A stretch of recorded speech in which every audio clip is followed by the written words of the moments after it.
పశ్చిమాసియాలో రాజుకున్న యుద్ధ జ్వాలలు ఇప్పట్లో చల్లారేలా కనిపించడం లేదు. సీజ్ ఫైర్ కు నో అంటోంది ఇరాన్.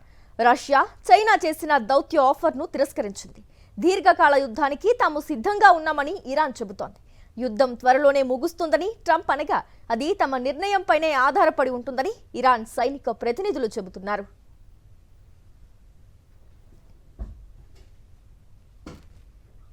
ఇరాన్ ప్రకటనకు ఇజ్రాయెల్ కౌంటర్ ఇచ్చింది.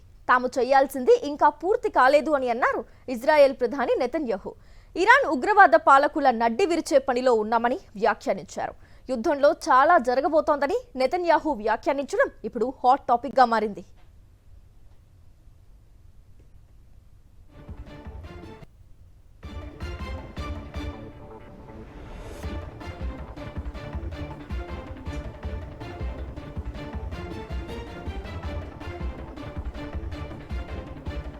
ఇరాన్పై అమెరికా, ఇజ్రాయెల్ సంయుక్త దాడులతో ఫిబ్రవరి 28న వెస్ట్ ఏషియాలో యుద్ధం రాజుకుంది.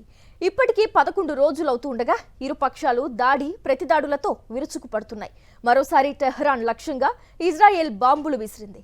దీనికి ప్రతిగా ఇజ్రాయెల్, సౌదీ, కువైట్లపై ఇరాన్ దాడులు చేసింది.